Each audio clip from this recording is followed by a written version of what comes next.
આપણે સૌ જાણીએ છીએ કે આરએનબીના ગાંધીનગર ડિઝાઇન સર્કલની ટીમો આ બ્રિજની તમામ તાંત્રિક રીતે જે ચકાસણી કરવામાં આવી હતી એમના દ્વારા કરવામાં આવી હતી અને જેના લીધે છેલ્લે આ નક્કી કરવામાં આવ્યું હતું કે આપણે બ્રિજના જે એક્ઝિસ્ટિંગ સ્ટ્રક્ચર છે આના ઉપર કોઈપણ પ્રકારની હેવી મશીનરી લઈને આપણે આ ટેન્કરને બહાર કાઢી શકાતા નથી. તો આના પછી સરકારના માર્ગદર્શન હેઠળ આરએનબી ડિપાર્ટમેન્ટ તરફથી પોરબંદરના વિશ્વકર્મા ગ્રુપની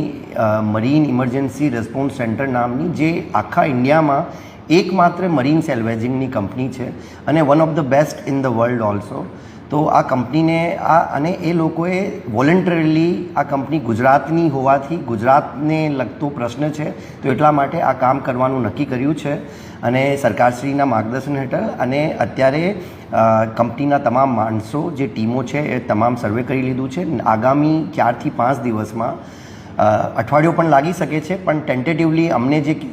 એમના સાથે જે સંવાદ થયું છે એના આધારે અમને કહેવામાં આવ્યું છે કે 4 થી 5 દિવસ બ્રિજ ઉપર જે પહેલાં રિગિંગની એક્ટિવિટી કરવાની છે, રિગિંગ કર્યા પછી એ બલૂન ટેકનોલોજીથી આખું વિધિન આવતા 7 દિવસની અંદર એ ત્યાંથી ટેન્કર હટાવી દેવામાં આવશે. સર, આ બ્રિજ પરથી ટેન્કર ઉતારવાને લઈને અનેક અફવાઓ પણ ફેલાઈ રહી છે, તેના બધે શું કહેશો? કોઈ પણ અફવાની આવશ્યકતા નથી. મારી મીડિયાના મિત્રોને ખાસ વિનંતી છે કે આ ટેકનિકલ લોકોની જે ટીમ અહીંયા નિષ્ણાંતોની ટીમ આ કામગીરી કરી રહી છે આ કામગીરીમાં આપણે એક તો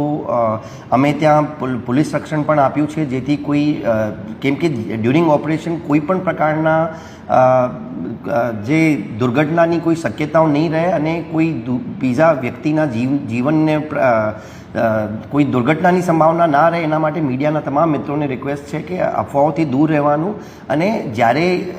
એક્ઝેક્ટલી જે દિવસ ઓપરેશન થશે આપને પણ જાણ કરવામાં આવશે અને સારી રીતે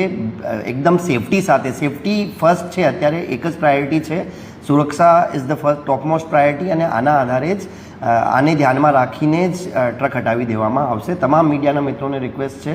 કે જે આ મરીન ઇમરજન્સી રિસ્પોન્સ સેન્ટરની જે ટીમ છે આ ટીમને આપણે મદદ કરીએ અને જ્યાં સુધી એ લોકો ફાઇનલ ઓપરેશન નહીં કરી દેવે ત્યાં સુધી આપણે એમની કામગીરીમાં પણ ડિસ્ટર્બન્સ પણ નહીં કરીએ. આ પણ એક આપણને બધાને જોવાનું રહેશે.